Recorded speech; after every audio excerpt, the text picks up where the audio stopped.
사무실에서 총성이 울리자 한 여성이 돌아서서 사장실에서 총소리가 나는 것을 발견합니다. 그녀는 급히 들어가서 사장이 학생에게 총에 맞아 죽은 것을 보았고 그 학생은 어머니를 원하고 있었습니다. 시간이 순식간에 일주일이 지났습니다. 회사는 경영진이 없고 급여도 받지 못하는 무급 직원 상태에 빠졌고 버티려고 노력했던 엘레인과 그렉조차도 새로운 회사를 찾을 준비 중이었습니다. 남자가 나타나서 사업에 대해 논의하기 위해 사장을 만나고 싶다고 했습니다. 엘레인은 그가 사장이 돌아가셨다는 것을 몰랐다고 생각했습니다. 아, 맞아요. 그가 그 아이들을 죽인 후에 스스로 총을 쏴서 자살했죠. 크레이그는 급히 말하며 사장이 누구에게도 해를 끼친 적이 없고 오히려 그 학생 중 한 명에게 살해당했다고 말합니다. 그 남자는 신경 안 쓰고 계단으로 곧장 가더니 멈춰서서 도와줄 수 있겠어요? 라고 묻습니다. 크레이그는 그런 상황에서 거절하기도 애매해 급히 앞으로 나가서 그의 가방을 챙겨줍니다. 그때 그 남자가 자신은 계단을 잘 오르지 못한다고 하며 크레이그에게 기대어 함께 올라갑니다. 엘레인은 뭔가 이상하다는 느낌이 들어 급히 남자를 쫓아가며 그가 왜 위층에 가는지 조심스럽게 물어봅니다. 그 남자는 당신의 사장이 죽기 전에 나와 신탁 계약을 체결했어요. 대략적으로 말하자면 이제부터 제가 회사를 인수하게 됩니다. 라고 대답합니다. 그 후 엘레인의 만류에도 불구하고 그 남자는 사장실의 봉인을 직접 찢고 당당히 들어갑니다. 그 남자는 창문 커튼을 걷기 시작합니다. 그렉은 힘없이 회사가 거의 문을 닫은 상태라 더 이상 진행할 일이 없다고 상기시킵니다. 그 남자는 모든 커튼을 걷고 나서 모든 직원에게 내일 아침 9시에 전 직원 회의를 소집하라고 요구합니다. 그리고 그는 주머니에서 서류 뭉치를 꺼냅니다. 그것은 사장이 나와 체결한 신탁 계약이라고 말하며 두 사람은 서류 뭉치를 꺼내 자세히 살펴보았습니다. 정말로 사장의 서명이 있었습니다. 하지만 사장이 죽은 후 회사의 유일한 상속자는 사장의 어머니로 그녀는 부산에 살고 있고 영어를 할 줄 모릅니다. 그들은 그 남자가 회사에 왜 오는지 도무지 이해할 수 없었습니다. 더욱 이상한 것은 다음 날이었습니다. 모든 직원들이 전 직원 회의에 소집되었을 때 그 남자는 몇 마디 감사 인사를 한 후 갑자기 옆으로 돌아섭니다. 원격 근무를 하고 있는 분들은 여기까지 오라는 경고가 있습니다. 그렇지 않으면 근로계약이 해지될 것입니다. 그래서 그런 거죠. 말하고 돌아서서 떠났습니다. 이 장면은 아래에 있는 모든 직원들을 불편하게 했습니다. 그들은 사장을 만난 적이 없었습니다. 자리로 돌아가 그 남자의 이름을 인터넷에서 검색하며 호기심을 보입니다. 엘레인이 전화를 끊자 2층에 서 있는 남자가 뭔가 생각하고 있는 것 같았습니다. 그녀는 호기심에 그 남자에게 도움이 필요한지 물어봅니다. 남자가 한 질문이 울고 웃게 만들었습니다. 회사는 무슨 사업을 하는 건가요? 그 남자는 회사가 무슨 일을 하는지 몰랐어요. 엘레인이 회사의 업무를 소개했습니다. 그 남자가 갑자기 뭔가 이상한 냄새가 나는데 라고 말하며 엘레인에게 가까이 다가가서 움직입니다. 그 악취는 엘레인에게서 나지 않았습니다. 그때 그 남자는 놀라며 시간이 다 됐다고 급히 아래로 뛰어내립니다. 그는 뒤에 있는 직원들이 다 들어왔는지 신경 쓰지 않고 회사 정문을 잠그고 안으로 들여보내 나는 그들에게 1시간의 시간을 줬어. 그녀는 바로 저기 서 있습니다. 왜 내가 그녀를 위해 규칙을 깨야 하지? 이 직원은 다른 사람들과 뭐가 다르죠? 엘레인은 그 남자에게 갑자기 질문을 받자 말문이 막혔습니다. 그렉에게 가서 새 사장에 대해 불평했다. 크레이그가 그녀에게 회사에서 급여를 방금 이체했다고 놀라운 소식을 전할 몰랐습니다. 이것은 그 남자가 회사를 인수했다는 것을 증명합니다. 하지만 크레이그가 이해할 수 없는 것은 인터넷에서 아무리 찾아봐도 아무것도 찾을 수 없었습니다. 그 남자는 존재하지 않은 듯 엘레인은 그 남자가 회사를 인수한 것이 뭔가 이상하다고 느꼈습니다. 엘레인은 그 남자의 배경을 조사하기로 결심했습니다. 엘레인과 크레이그가 회사에 도착하자 그 남자가 직원들을 밖으로 불러내어 줄을 서서 냄새를 맡게 하고 있었습니다. 남자가 일하는 걸 보며 엘레인은 몰래 그의 사무실로 들어가 그의 가방을 뒤지기 시작했습니다. 그녀는 위임 계약서 서명 날짜뿐만 아니라 그 남자의 명함도 발견했습니다. 그녀는 명함의 이름으로 회사에 대한 정보를 검색했습니다. 그녀는 완전히 충격을 받았습니다. 알고 보니 이전에 다른 회사의 CEO가 이 남자와 위임 계약을 체결한 후 갑자기 신비롭게 실종된 적이 있었습니다. 그 후 엘레인과 그렉은 조용히 감시실로 갔습니다. 그들은 위임 계약서에 서명한 날짜를 기준으로 그 남자의 출입 기록을 조사했습니다. 하지만 그 남자가 사장과 약속 없이 왔다는 것을 발견했습니다. 그는 고객 대기실에서 1시간 기다려야 했습니다. 엘레인과 크레이그가 이해할 수 없는 것은 그 남자가 사장 사무실에 들어간 지 5분도 안 되어 사장이 이상하게 위임 계약서에 서명했다는 점입니다. 더 이상 이상한 것은 그 후 사장이 그 남자에게 가서 설명할 수 없는 행동을 했다는 점입니다. 그때 2층의 모든 직원들의 냄새를 맡은 후 그 남자는 결국 악취가 나는 직원을 찾아냈습니다. 그 남자는 그 직원에게 2가지 선택지를 줬습니다. 하나는 그에게 채취를 맡기지 않거나 다른 하나는 즉시 회사를 떠나는 것이었습니다. 그 직원은 첫 방법을 선택했습니다. 그 남자는 사무실에 비누통을 가져와서 옷을 모두 벗었습니다. 그리고 그는 비누물로 채취를 씻어내기 위해 애쓰고 있었습니다. 잘 살펴보면 비누통에 한 줄의 글자가 적혀 있는데 바로 그 남자의 이름인 리에거스 파토프입니다. 새벽 3시 전화가 갑자기 계속 울리기 시작했습니다. 일레는 급히 전화를 들었고 알고 보니 회사 인수한 파토프였습니다. 그녀는 회사에 급한 일이 있는 것 같아 정신을 차리고 전화를 받았습니다. 저는 그녀에게 평소보다 일찍 사무실에 올 수 있는지 전화로 물어봤습니다. 일레는 파토프에게 급한 일이 있다면 8시에 회사에 올 수 있다고 참고 말했습니다. 파토프가 화가 나서 전화를 끊었습니다. 엘레이는 뭘 잘못했는지 몰랐습니다. 그녀는 신경 쓰지 않고 잠을 자려 했지만 전화가 울렸습니다. 엘레인이 전화를 받았는데 다시 파토프가 걸어왔습니다. 그녀가 바로 가지 않으면 파토프가 그녀를 가만두지 않겠습니다. 그래서 그녀는 회사로 향했습니다. 가는 길에 그녀는 전화를 켜고 메시지를 녹음했습니다. 엘레인입니다. 만약 제가 불상사를 겪게 된다면 메시지는 클라우드에서 엘레인이 급히 회사에 도착했을 때 파토프는 너무 늦게 왔다고 불평했다. 엘레인은 자신이 멀리 있다는 것을 하지만 파토프는 그녀의 집 주소만 아는 것이 아니라 그녀의 2 룸메이트의 이름도 알고 있었습니다. 이때 엘레인은 파토프가 자신의 인사 파일을 들고 있다는 것을 깨달았습니다. 그녀는 왜 그 남자가 자신의 서류를 들고 이렇게 한밤중에 회사를 부르는지 이해하지 못했습니다. 행정부서의 프랭크가 문을 열고 들어왔습니다. 알고 보니 파토프는 엘레인을 한밤중에 회사로 부른 것뿐 아니라 프랭크에게 아침 식사를 사오라고 시켰습니다. 프랭크가 아침 식사를 배달하고 사무실을 떠난 후에 엘레인은 앉아서 파토프가 도대체 자신에게 뭘 원하는지 기다렸다. 결과적으로 파토프는 일렌이 믿을 수 없는 요구를 했습니다. 서울에서 로스앤젤레스로 가는 비행기가 있는데 그녀의 전 상사의 어머니인 안 여사가 탑승 중이라고 했다. 남자는 비행기가 로스앤젤레스에 착륙하는 것을 원하지 않았습니다. 일렌은 어리둥절했습니다. 비행기를 격추시키거나 방향을 바꿀 수 있을까요? 다른 상황에서는 아무것도 할 수 없었습니다. 크레이그가 도착하자마자 반년 동안 개발한 프로젝트가 파토프에 의해 이유도 없이 취소되었다는 사실을 알게 되었습니다. 그는 파토프를 찾아가서 이야기를 하려고 화가 났습니다. 하지만 크레이그는 엘레인에게 막혔고 그의 사장 어머니가 곧 회사에 온다는 이야기를 해주었습니다. 크레이그는 회사에 대한 희망을 품고 퇴사하려는 생각을 포기하게 됩니다. 장면은 한 아시아계 노인이 회사에 들어오는 것으로 전환됩니다. 리셉션에 한국어로 말을 했지만 이해하지 못했습니다. 바로 그때 엘레인은 이 한국 여성에게 주목했습니다. 그녀는 안 여사를 접객 구역으로 안내했습니다. 탑 여사도 사무실에서 나와 사람들을 대강당으로 이끌며 안 여사의 등장에 대해 크게 소개했습니다. 갑자기 유창한 한국어를 구사하게 됐다. 저희가 당신의 슬픔을 나누겠습니다. 그 후 그는 안 여사를 2층으로 불러 직원 앞에서 추도사를 읽게 했고 급히 사무실로 초대했습니다. 그동안 일레는 인사부의 프랭크를 만나 안 여사를 위해 회사 규정에 따라 방을 예약해달라고 요청했습니다. 그리고 탑 여사가 안 여사를 데리고 나가자 리셉션은 그에게 호텔 주소를 전달했습니다. 예상치 못한 건 퇴근 후 크레이그를 찾았을 때입니다. 다시 비디오를 복사하는 걸 봤습니다. 비디오엔 파토프가 악마를 잡는 장면이 있었습니다. 엘레인은 크레이그를 막았으나 크레이그는 안 여사에게 주려 했습니다. 그가 내일 퇴사할 것이라면 그녀가 파토프를 쫓아내길 바라는 것입니다. 엘레인은 크레이그를 설득할 수 없자 안 여사에게 비디오 전달을 결심했습니다. 하지만 호텔에 도착해 안 여사의 방 번호를 리셉션에 물어보니 파토프가 아예 그녀를 여기로 데려오지 않았다는 사실을 알게 되었습니다. 그 후 그녀는 회사에 돌아온 파토프에게 전화를 걸었습니다. 직원 대표로 꽃을 안 여사에게 드리고 그녀의 방 번호를 물었습니다. 파토프는 그녀에게 안 여사가 예약한 호텔에 없고 다른 곳에 자리를 잡았다고 말했습니다. 엘레이는 뭔가 이상함을 느껴 파토프에게 안 여사가 어디서 채서 내렸는지 급히 물었습니다. 파토프는 그곳에 백조 모양 배가 있었다고 기억했습니다. 엘레이는 즉시 근처의 한 공원을 떠올렸습니다.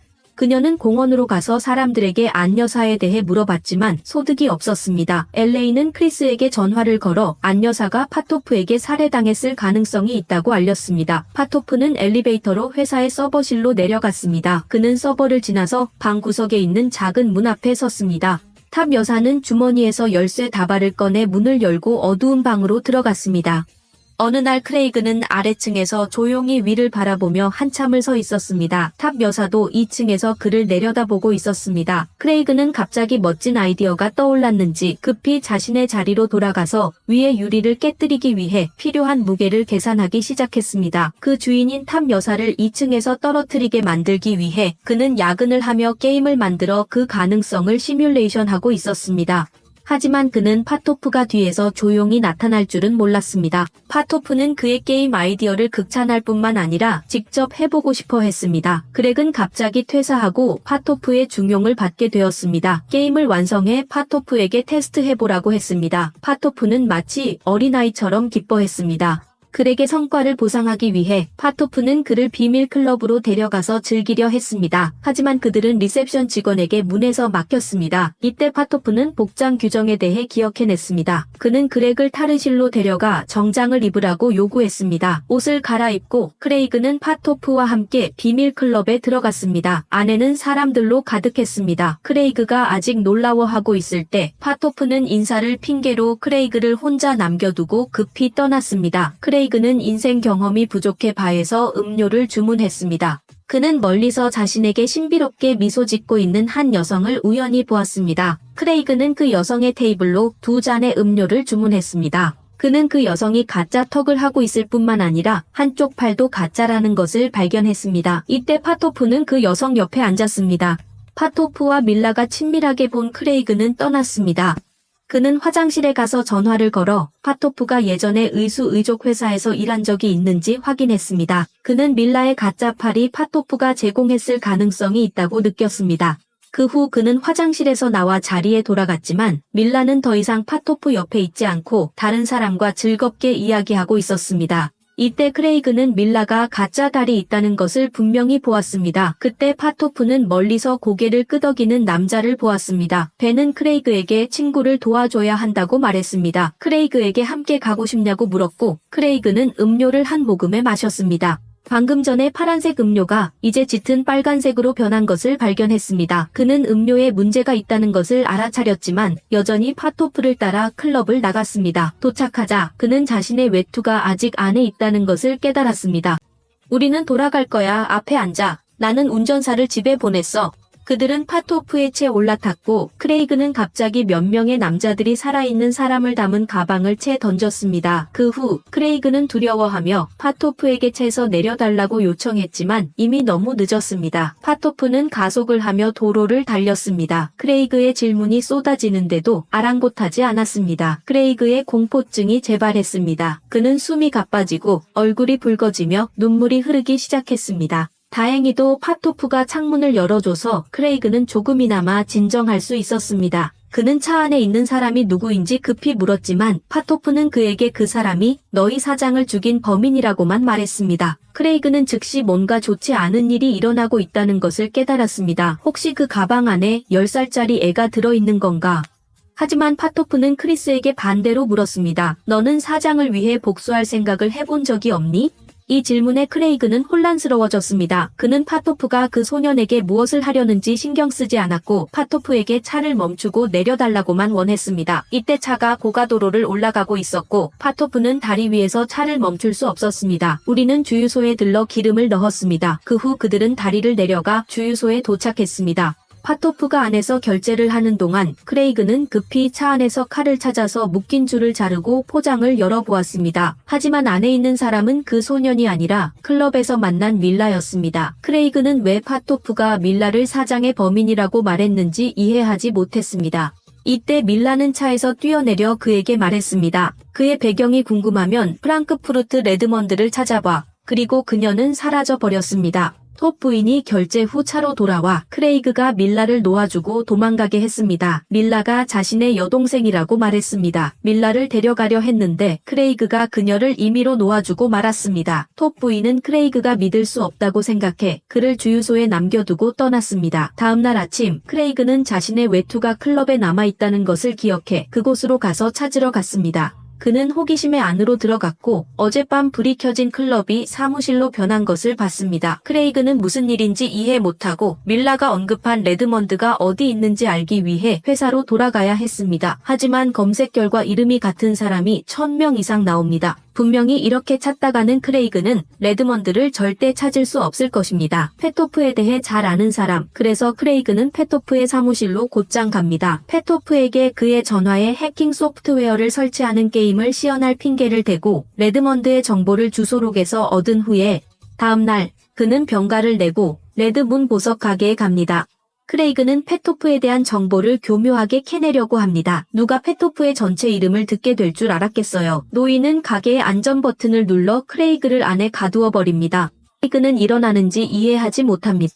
급하게 다른 의도가 없다고 설명합니다. 하지만 노인은 방식으로 말합니다. 그는 존재하지 않습니다. 크레이그는 노인이 총을 꺼내려는 줄 알고 두려워서 물러나며 노인에게 말하지 말라고 말합니다. 노인이 믿기지 않는 듯 다시 물어봅니다. 너 그 사람 만난 적 있어? 바로 그 사람입니다. 매일 오전 10시부터 오후 6시까지 만난 후 노인은 그를 자신의 작업실로 초대하여 자신과 페토프 사이의 이야기를 들려줍니다.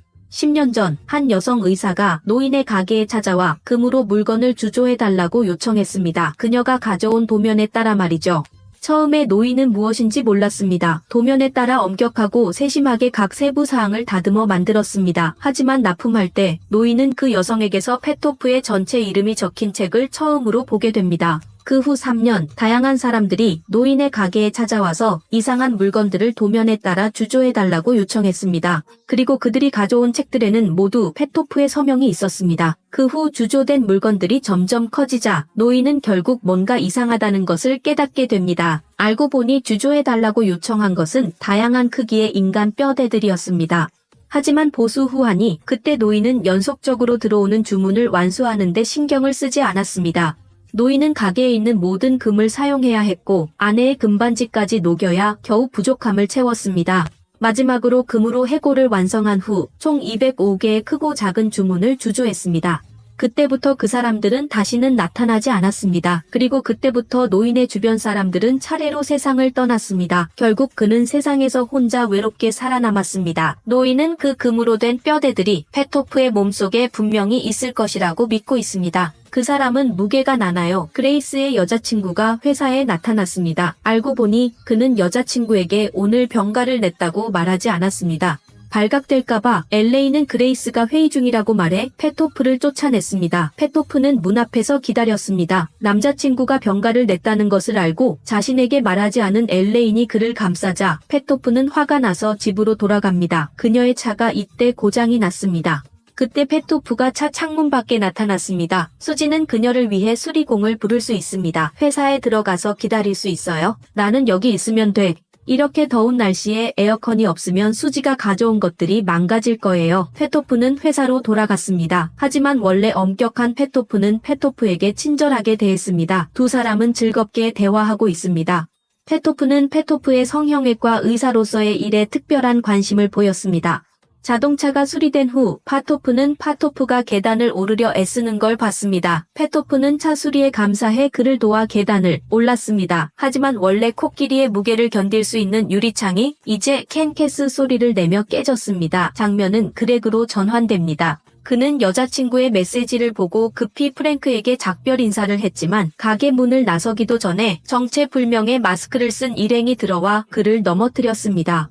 모든 것을 부수고 총소리가 울렸어. 그들은 네가 여기 있다는 걸 알고 있어. 집으로 가. 파티가 집에 도착하자 크레이그가 침대에 누워 병에 걸린 척하고 있었습니다. 그가 파티를 따돌렸다고 생각했을 때 갑자기 전화로 결제 성공 알림이 왔습니다. 택시기사가 그가 3일 병가를 냈다고 고발했습니다. 크레이그가 회사에 돌아오자 변해 있었습니다. 동료들이 페토프가 효율적이라고 말했기 때문에 신발을 신지 않고 출근했습니다. 그는 화가 나서 신발을 벗고 자신의 자리로 돌아갔는데 부하 직원들이 수다를 떨었습니다. 루크 크레이그가 3일 동안 결근하자 페토프는 동료들이 게임 제작을 완료하도록 조정했으며 게임의 방식과 이름까지 변경했습니다. 작품이 다른 사람에게 빼앗기자 크레이그는 분노하여 일레인에게 따져보려 했습니다. 하지만 그는 그 사이에 일어난 일들을 전혀 예상하지 못했습니다.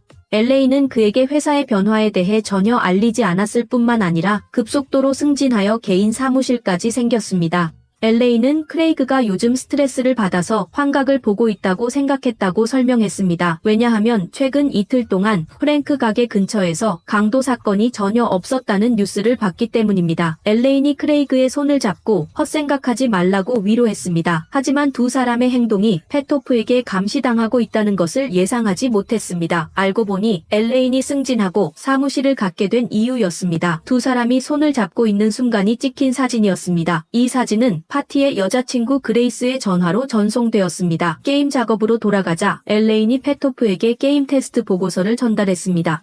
데이터에 따르면 이 게임은 좋은 평가를 받고 있지만 페토프가 물었습니다. 왜 너는 그레이스와 함께 나를 속였어? 엘레인은 그레이스가 여자친구와의 관계가 복잡해져서 휴가를 요청했다고 거짓말할 수밖에 없었습니다. 나는 파티와 이야기했는데 그들의 결혼식이 열리지 않을 것 같다는 느낌이 들었어. 아마 그들은 다시 생각할 시간을 위해 서로 떨어져 있을 필요해. 엘레인이 문제를 겪고 있는 플레이어들을 인터뷰하기 위해 영상 통화를 시작했어. 화면에 부상당한 듯한 코를 가진 한 소녀가 나타났습니다. 이 게임을 다시는 하지 않겠다고 말했습니다. 왜냐하면 316단계에서 막혀서 수없이 시도했지만 여전히 통과하지 못했기 때문입니다. 그 소녀는 감정을 주체하지 못하고 창문에 머리를 부딪혀서 다쳤습니다. 두 번째 플레이어인 프랭크는 더욱 흥분한 상태로 그도 316단계에서 막혔습니다. 그는 너무 화가 나서 유리창을 주먹으로 쳐서 손을 다쳤습니다. 다나가 도착했습니다. 그녀는 아들을 병원에 데려다 주었고 예상대로 아들도 통제를 잃고 유리를 깨뜨렸습니다.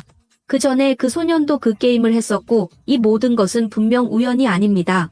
엘레인이 사무실에 들어가서 페토프에게 발견에 대해 말하며 게임 출시를 연기할 것을 제안했습니다. 하지만 페토프는 여전히 정해진 날짜에 출시하겠다고 고집했습니다. 이 게임은 테스트 중 많은 칭찬을 받았으니까요. 더 이상 출시하지 않으면 회사가 파산할 것이라는 점입니다. 엘레인은 퇴근하고 집으로 돌아가야 했습니다. 그녀가 떠나자마자 빨간 드레스를 입은 페토프가 회사에 도착했습니다.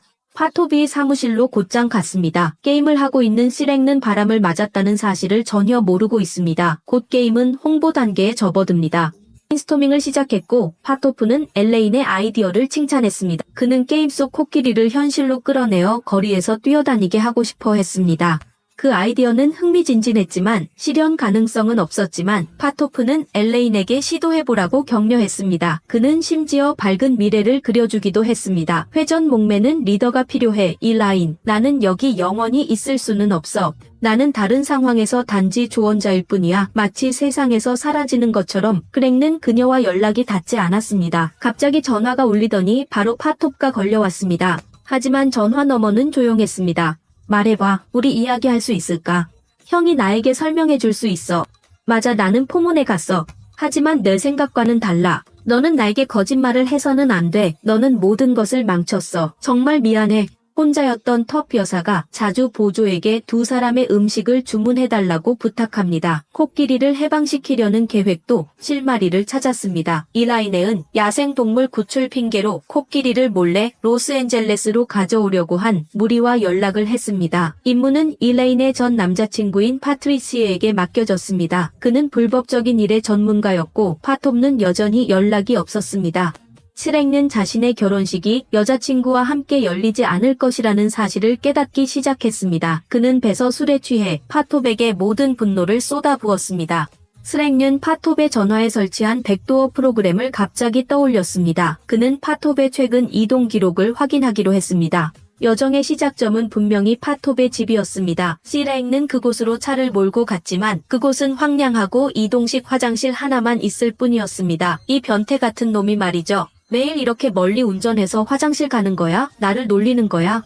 크랙가 도로 옆에 주차된 차에 유리가 깨져 있는 것을 봤다. 무거운 물체에 부딪힌 것처럼 보였다. 그가 아직 의아해하고 있을 때 도로에서 코끼리 한 마리를 보게 되었습니다. 다음 날 로스앤젤레스 거리에서 코끼리가 나타났다는 소식이 모든 언론의 한 면을 장식했습니다. 일라인의 이것이 성공적인 마케팅 캠페인이라고 생각했을 때 다음 뉴스는 그녀를 충격에 빠뜨렸습니다. 알고 보니 코끼리가 동물관리센터로 운송되는 도중에 죽어버렸어. 모든 노력은 이제 물거품이 되었어. 한편 파톱는 일라인의 전화를 무시한 채 피테로닥틸이라는 로봇 회사에 가고 있었습니다. 시간 기다린 파톱는 CEO 사무실로 초대되었습니다. 쌍우에게 일어난 일이 다시 반복될 것 같은 느낌이 듭니다. 직원들이 파티를 열었습니다. 캠페인은 실패했지만 게임이 좋은 평가를 받아 매출은 기대에 부응했다. 일라인은 회사를 떠나기로 하고 크레이그에게도 나가라고 했습니다. 크레이그는 이번에 큰 실수를 했다고 말했다. 알고 보니 파톱의 전화 데이터를 훔치기 위해 그는 게임의 백도어 프로그램을 설치했었습니다. 하지만 그가 코드를 삭제할 새도 없이 게임이 완성되어 출시되었습니다. 이것은 그가 백도어 프로그램을 100만 명 이상의 사용자 전화에 설치했다는 것을 의미합니다. 이건 심각한 사이버 범죄입니다. 한 번 발각되면 최소 20년은 감옥에 있어야 해. 바로 그때 하루 종일 사라졌던 파톱과 파치시에게 돈을 요구한 후 갑자기 회사로 돌아왔습니다. 그는 다시 한번 음식을 담아 지하로 내려갔습니다. 다른 장면에서 그레과 일라이네은 축하하는 군중을 바라보고 있습니다. 모두의 노력 덕분에 회사가 구원받았고 두 사람은 옛사랑을 다시 이어가고 싶어 안달이 났습니다. 그때 기일에게 전화가 울렸습니다. 연락이 끊겼던 T가 며칠 만에 메시지를 보냈습니다. 그 메시지는 한국어로 되어 있었고 번역해보니 제발 돈을 더 보내줘. 너 그녀의 전화를 추적할 생각이야. 라는 내용이었습니다. 나는 파톱 전화에 추적 소프트웨어 설치 안 했어. 그녀가 게임 다운로드 했는지 확인할 수 있을까? 두 사람은 백도어 프로그램 위치 추적 따라 별장 앞에 도착했습니다. 눈앞 여성은 쌍우 어머니였습니다.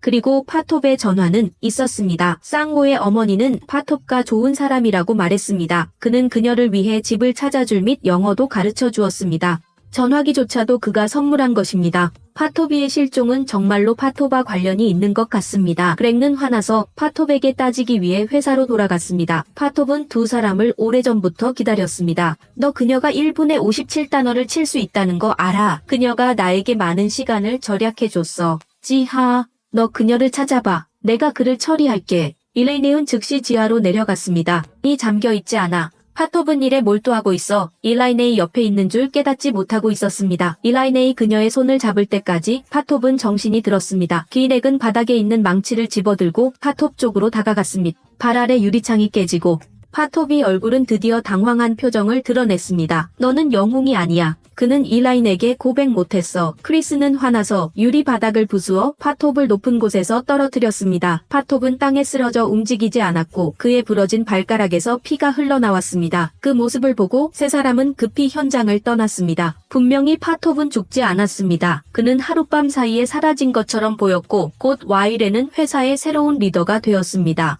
그리고 파톱은 자신의 멘토 역할을 훌륭하게 수행했습니다. 그는 회사를 재건했을 뿐 아니라 직원들이 발전하도록 이끌었습니다. 크리스만 이곳을 떠났습니다. 그날 그는 냉장고에서 한 발가락을 꺼내 뜨거운 물에 넣었습니다. 그리고 저어보니 금으로 된 발가락이 나타났습니다.